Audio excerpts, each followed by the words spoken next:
Amin. Silakan duduk saudara dalam kasih Kristus. Shalom. Mari kita buka Alkitab kita dalam Lukas pasal 2 ayat 10 sampai ayat 11. Demikianlah firman Tuhan. Kata malaikat itu kepada mereka, jangan takut, sebab sesungguhnya aku memberitakan kepadamu kesukaan besar untuk segala bangsa. Hari ini telah lahir bagimu juru selamat, yaitu Mesias Tuhan di kota Daud. Saudara pengkasih Tuhan, sekiranya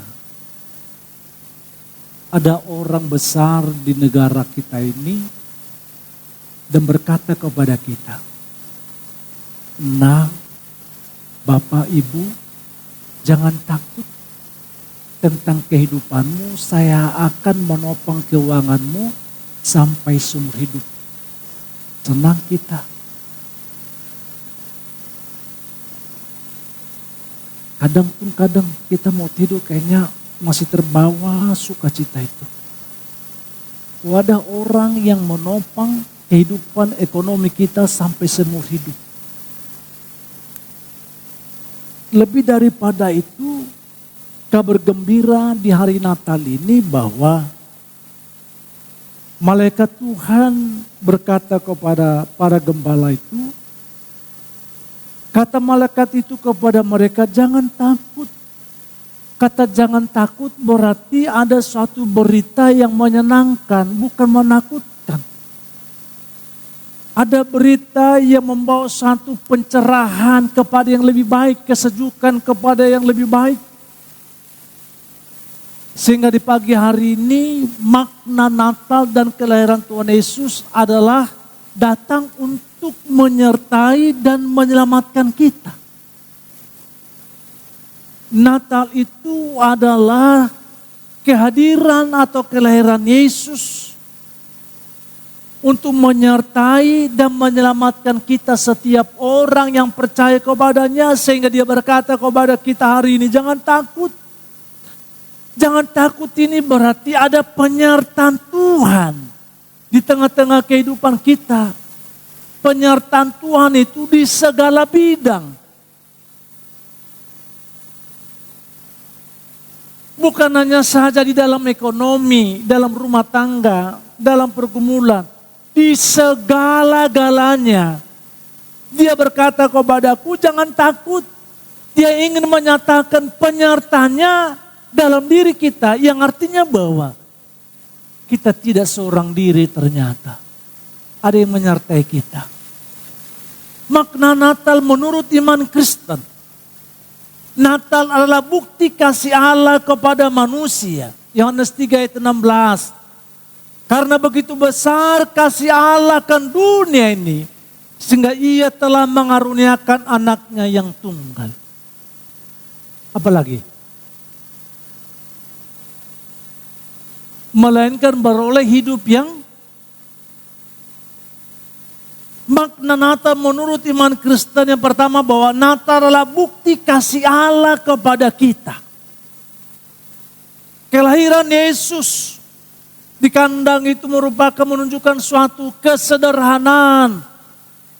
Kasih yang sejati tidak tergantung kepada situasi atau status atau situasi. Kasih yang sejati itu tidak melihat siapa yang dikasihi latar belakangnya. Dan itulah pribadi Kristus itu. Kasih sejatinya ditunjukkan kepada kita di dalam kesederhanaan, dalam kehadiran kelahirannya itu.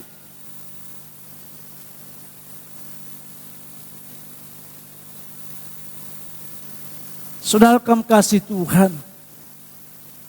kasih yang sejati yang Tuhan nyatakan dalam diri kita diwarnai kerendahan hati dan pengorbanan yang besar. Dan untuk itu kita diundang untuk menerima kehadiran dalam kasih-Nya.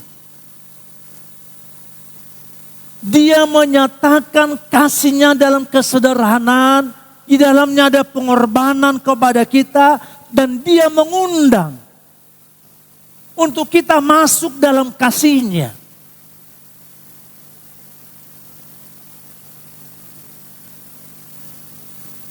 Aku mengasihi Tuhan seumur hidup. Aku mengutamakan segala-galanya dulu, tapi sekarang tidak. Aku mengutamakan Yesus. Aku rela mati bagi Tuhan. Tunggu dulu. Tunggu dulu. Aku mengasihi Tuhan lebih dari segala-galanya. Aku rela mati. Benar atau iya? Bapak Ibu bisa enggak berkata seperti itu? Aku mengasihi Tuhan lebih dari segalanya, aku rela mati demi nama Tuhan. Siapa yang setuju? Angkat tangan. Bapak Ibu mengasihi Tuhan lebih dari segalanya enggak? Angkat tangan. Ragu. Aku mengasihi Tuhan lebih dari segalanya. Aku rela mati. Kalau ada orang mengancam kau ikut Tuhan atau tidak. Kalau kau ikut Tuhan, engkau kutembak. Kalau kau tidak menyangkal Tuhan, engkau selamat. Bagaimana kita bisa berkata, mengutamakan Tuhan atau mengasihi Tuhan lebih dari segalanya, meninggalkan pekerjaan saja, kesenangan saja, untuk masuk dalam ibadah, betapa beratnya untuk kita melakukan. Kenapa enggak ibadah? Kerja. Kenapa enggak ibadah? Capek. Kenapa enggak ibadah? Enggak enak. Kenapa enggak ibadah? Enggak mood. Perhatikan saudaraku. Kasih yang sejati itu dalam diri Kristus dinyatakan lewat kelahirannya dalam kesederhanaannya itu. Di mana diwarnai kesederhanaan itu ada kerendahan hati, ada pengorbanan. Untuk siapa? Untuk kita. Bisakah Tuhan menundanya? Bisakah Tuhan tidak melakukannya? Bisa. Karena Dia Maha, karena Dia Allah. Tetapi cinta kasih yang sejati itu, Dia lakukan itu. Untuk kita. Tidak ada yang tidak berharga yang Dia tidak korbankan bagi kita.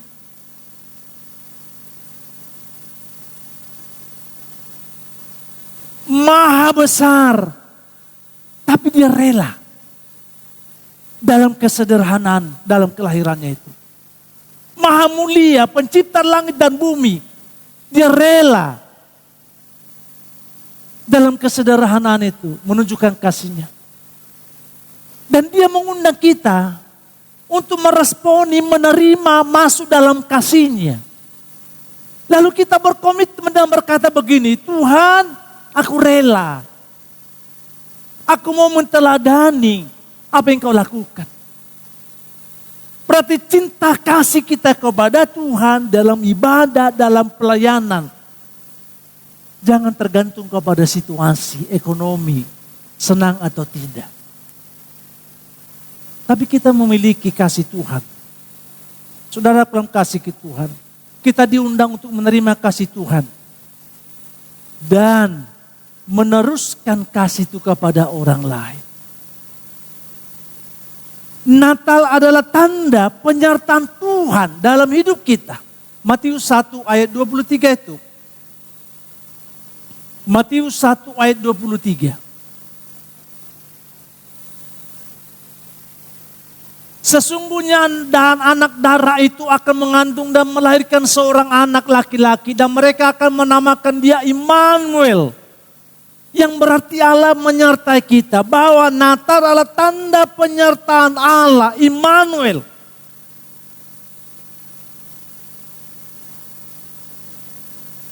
Dia berkata jangan takut.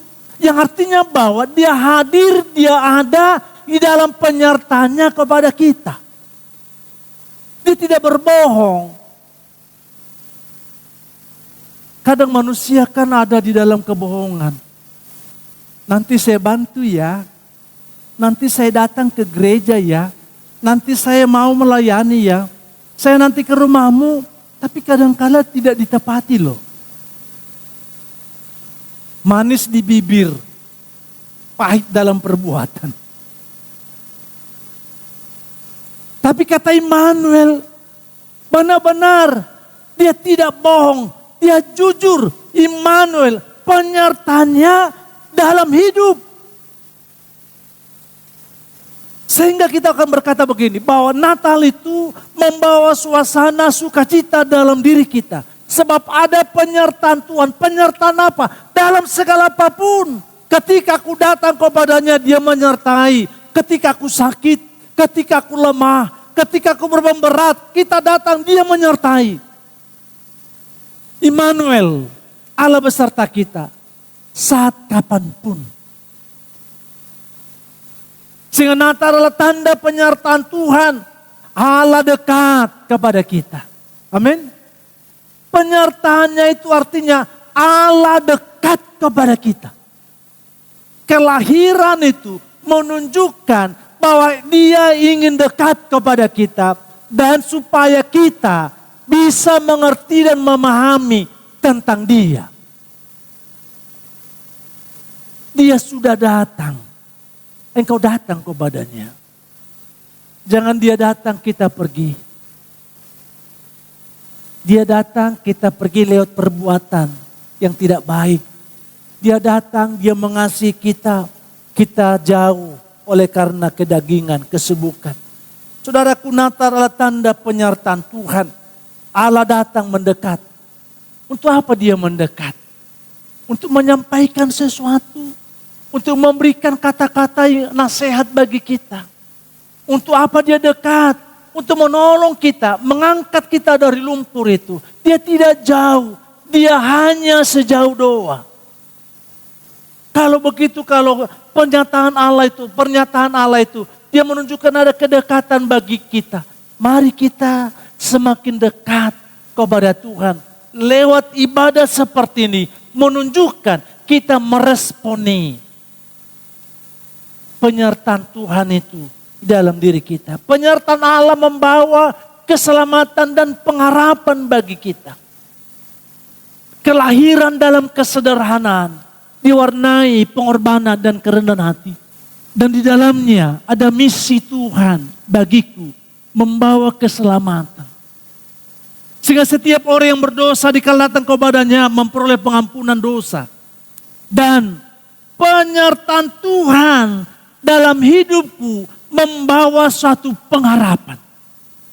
Mari kita berkata bahwa hidupku pasti berubah. Ekonomiku pasti berubah. Keadaanku pasti berubah.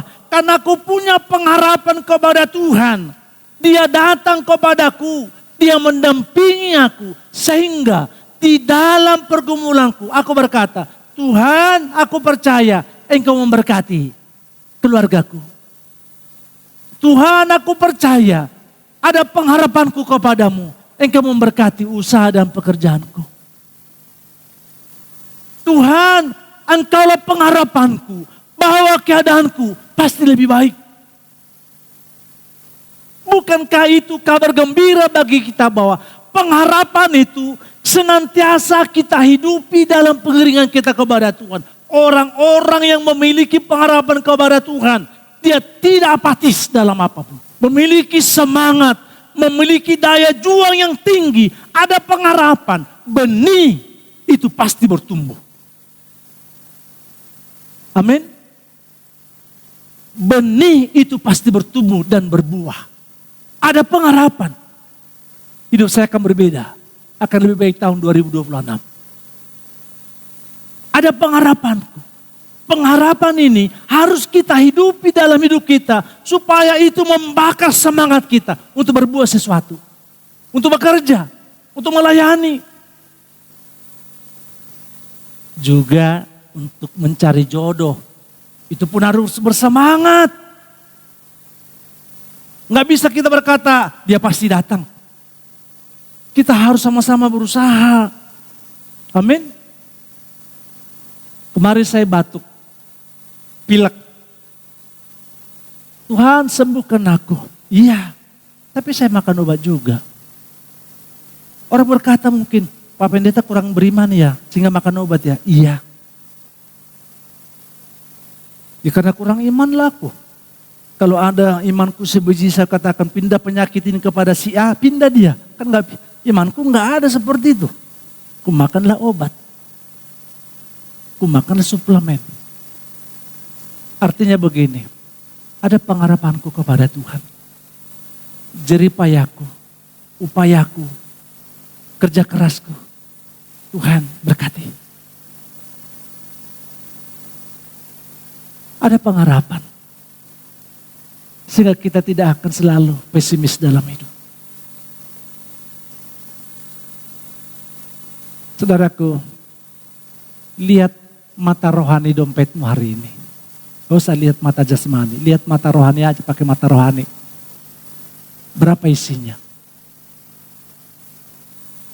Berapa utang kita, persoalan kita. Tapi mari kita berkata kepada Tuhan, ada harapanku. Hidupku akan lebih baik. Kenapa? Engkau Tuhan datang. Engkau mengasihiku. Dan engkau mendampingi aku. Di tengah-tengah aku punya kesulitan. Ada harapanku. Engkau pasti tolong aku. Amin. Tapi saya tidak berharap begini. Tuhan jadikan aku jadi putih. Enggak. Saudaraku, penyertaan Allah. Tidak sewaktu-waktu. Enggak. Penyertaan Tuhan itu, Immanuel itu terus menerus selama kita datang kepadanya. Natal itu adalah penyertaan Tuhan yang terus menerus nyata dalam diri kita. Untuk itu jangan jauh dari Tuhan. Supaya penyertaannya itu terus menerus ada pada kita. Ibadah seperti ini menunjukkan bahwa kita sedang menikmati kasih Tuhan. Penyertaan Tuhan. Untuk itu tahun 2025 dan memasuki tahun 2026. Mari kita berkata bahwa penyertaan Tuhan terus menerus di dalam keluargaku. Dan kita responi, Tuhan terus menerus aku mengasihimu sampai seumur hidupku. Bersukacitalah engkau dalam ibadah. Natal mengingatkan bahwa Allah tidak jauh dari kita. Amin. Penyertaan Allah terus menerus ada padaku, yang artinya dia tidak jauh. Sehingga kita jangan menjadi orang yang lemah dalam hidup ini. Harus kita menjadi orang yang gagah dan yang kuat. Karena apa? Dia terus menerus menyertai aku, pertanda dia tidak jauh, dia dekat. Kelahirannya untuk mendekatkan diri kepada manusia. Supaya kita bisa mengerti tentang Allah. Dia datang seperti manusia. Itu cinta yang luar biasa. Dia mencintai kita. Cintai Tuhan. Jangan hanya Tuhan datang, tapi kita tidak mengasihi dia. Berikan yang terbaik kepada Tuhan tentang hidupmu. Wujud cinta kasihmu yang sejati itu jangan ditentukan dipengaruhi situasi keadaanmu. Dan itulah yang Yesus lakukan. Kelahirannya atau cinta kasih yang sejati itu tidak dipengaruhi situasi. Di kandang domba dia lahir.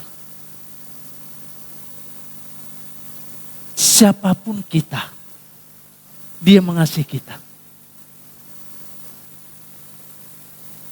Seberapa tebal dompetmu, uangmu, atau apapun situasi yang kau hadapi, ingat, dia mengasihimu dan dia tidak jauh dari hidup.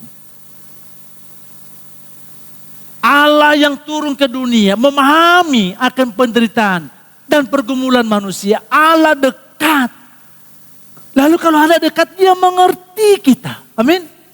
Mengerti dia, kita menangis, kita sedih, kita seorang diri, ke orang lain tidak memperhatikan kita. Dia ngerti sebab dia tidak jauh. Dia ada di tengah-tengahmu. Dia tidak jauh. Ketika kita dalam kesendirian, menanti jawaban dalam doa, ada persoalan. Immanuel. Dia beserta kita. Yang artinya apa? Dia bisa merasakan apa yang kita rasakan. Supaya kita mengerti tentang dia. Dia datang, dia lahir. Dia pernah juga lapar, dia juga pernah haus, dia pernah juga dipukul. Dia mengerti tentang penderitaan kita. Maka itu dia datang wujud seperti manusia. Bersukacitalah. Ketika engkau nangis, ketika engkau sedih. Dia mengerti dan memahami.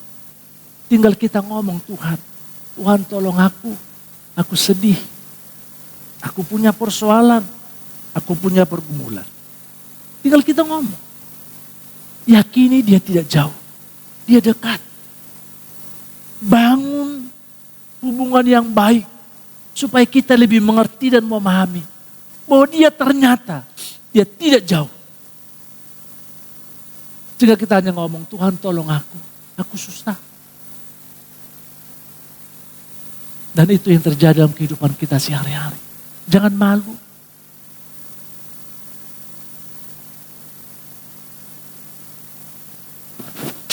Ada orang jemaat berdoa dalam doa siang. Tuhan, terima kasih Engkau sudah memberkati kami dengan mobil yang baru, rumah yang baru. Ekonomi kami lebih baik. Terima kasih Tuhan. Haleluya. Kencang doanya. Dia gak malu. Halo. Tapi ketika dia bergumul berdoa tentang Tuhan, aku belum bisa bayar utangku dengan ini. Tuhan, dia pelan. Dia malu kedengaran pergumulannya sama orang.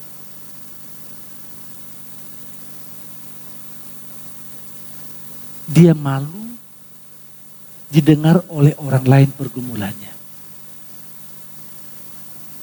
Tapi kalau kita ngomong ke Tuhan Yesus, dia tidak mempermalukan kita. Dia dengar. Mau pergumulan kita seperti apapun, dia dengar. Dan dia tidak sampaikan pergumulan kepada siapa. Pergumulan dia ini loh, persoalan rumah tangganya ini loh. Dia gak sampaikan itu. Dia dengar. Dan kita bangun lagi hubungan dengan baik dengan Tuhan. Bukan hanya saja dia dengar, dia tolong kita.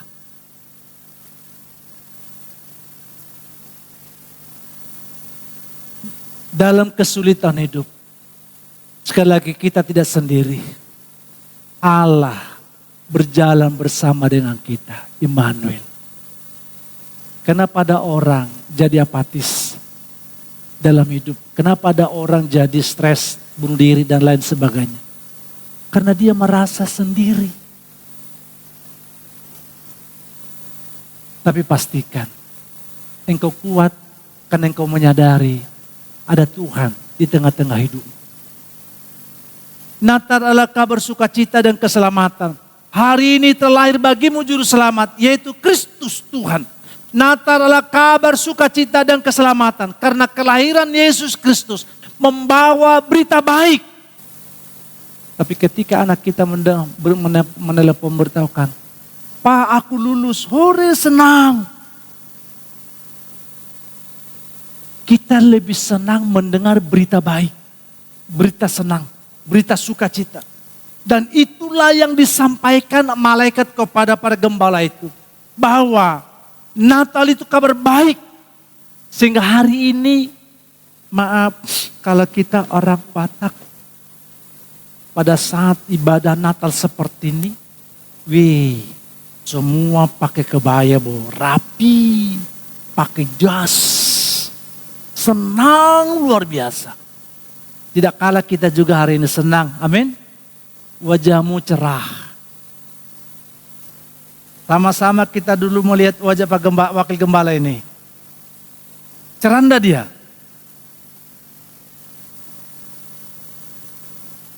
Sehingga dalam ibadah perayaan Natal itu orang senang.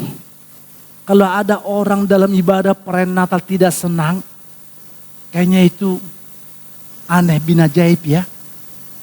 Tapi semua kita senang nih, lihat nih. Saking senangnya kita memberikan persembahan juga pasti yang terbaik.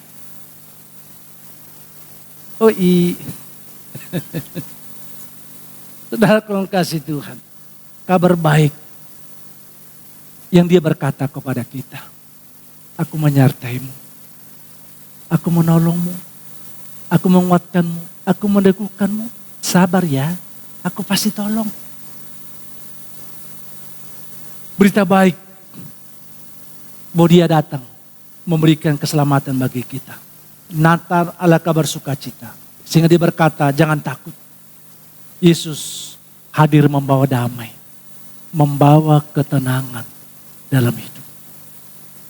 Allah menyediakan jalan keselamatan melalui Yesus Kristus. Natal mengajak setiap orang untuk bersukacita dan menerima keselamatan itu.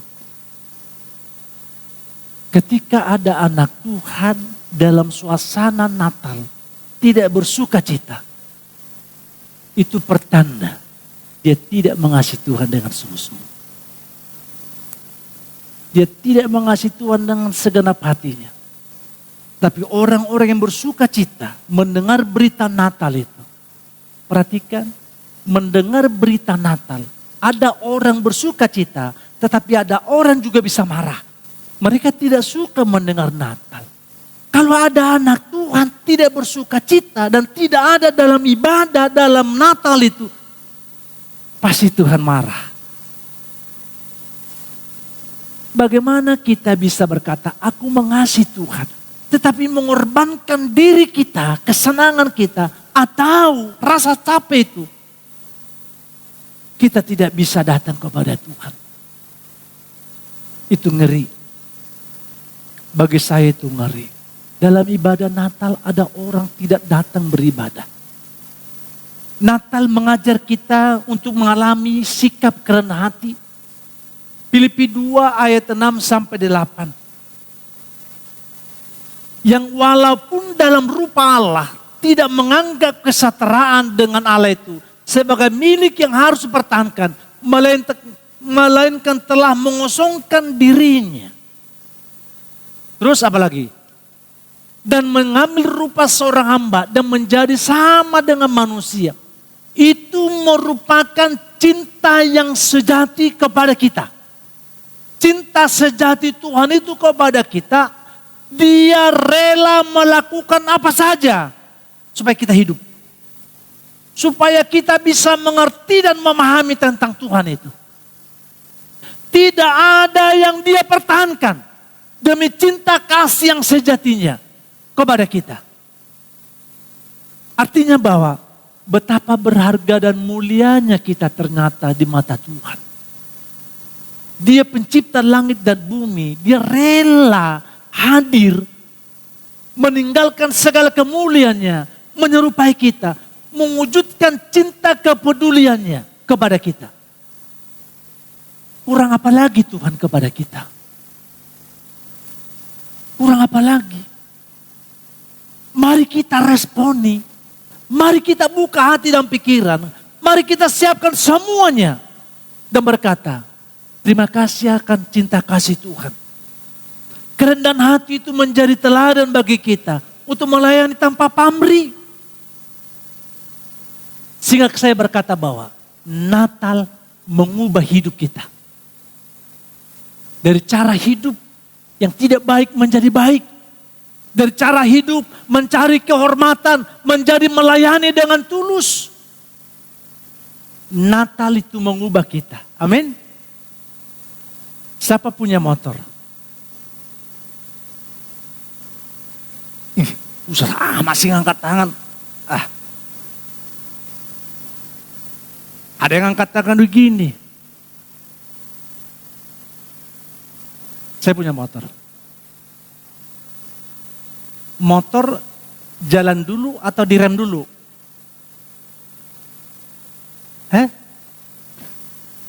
Rem dulu? Jangan, motor jalan dulu baru kalau ada rem. Kalau ada rem jalan dulu baru rem. Kalau rem kan nggak jalan.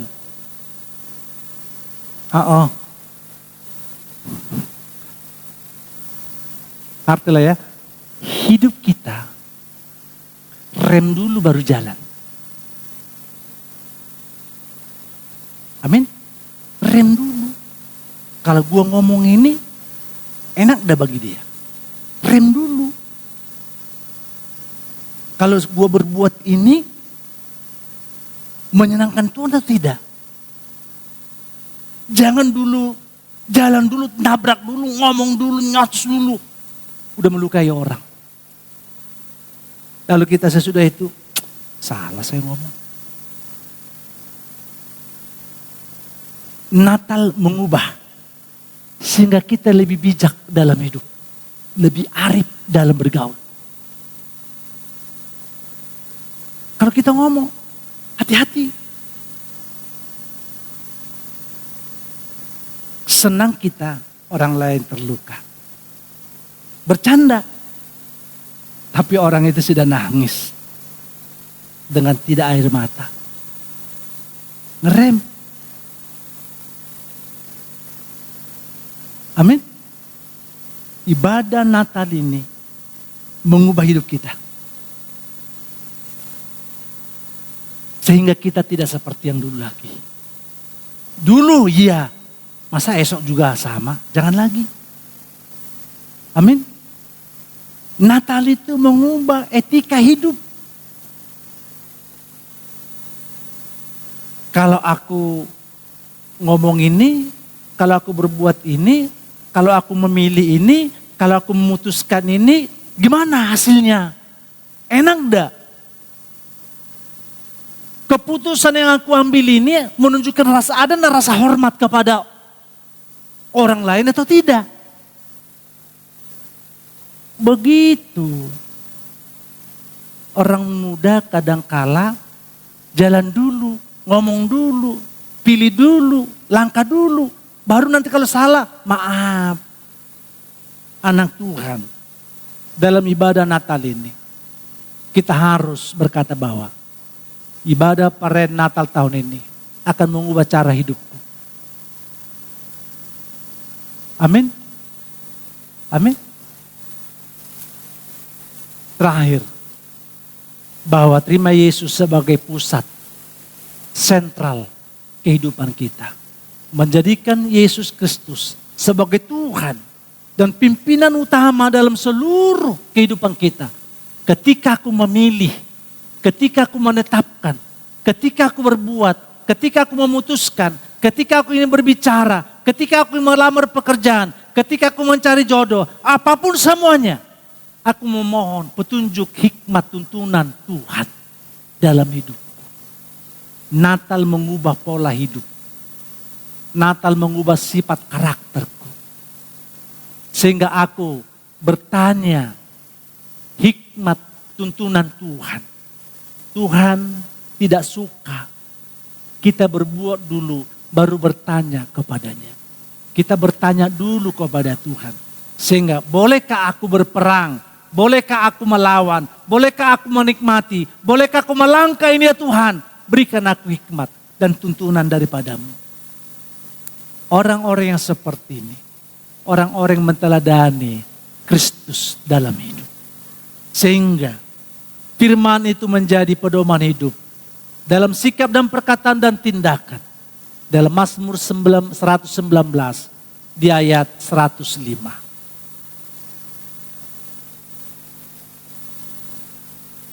Mazmur 119 ayat 105. Firman-Mu itu pelita bagi kakiku dan terang bagi jalanku. Untuk itu Bapak Ibu, supaya hidup kita tidak tersandung kepada hal sia-sia. Hidup itu firman dalam hidup kita.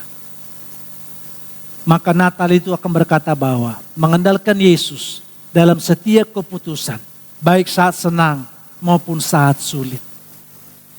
Hidup diubahkan, meninggalkan dosa dan bertumbuh dalam kasih, ketaatan dan kekudusan dalam Kristus Yesus. Mari kita rayakan Natal ini, menghiasi hidup kita dengan hal-hal yang baik. Amin. Ibadah Natal ini, mari kita hiasi hidup kita dengan etika yang baik, dengan karakter yang baik, dengan budi pekerti yang baik, dengan rasa hormat kepada orang. Kita hiasi. Saya bangga, saya senang pemuda-pemudi yang di Korinil waktu itu beri dengan turi. Menghiasi ini indah, baik, enak ditatap mata. pohon Natal dihiasi ada lampu dan lain sebagainya. Tidak enak hidup kita sebagai anak Tuhan kalau dia dihiasi, dibumbui dengan hal-hal yang pahit, yang tidak baik. Tapi alangkah hidup ini baik dan indah kalau dihiasi, diisi dengan sifat karakter Tuhan itu. Ada kasih, ada kesabaran, ada kelembutan, ada dan lain sebagainya. Maka orang berkata, hidupmu menjadi pelita bagiku. Natal adalah peristiwa kasih, di mana Allah memberikan suatu penyertaannya kepada kita yang berkata bahwa aku ada padamu. Di saat engkau memanggilku, aku hadir.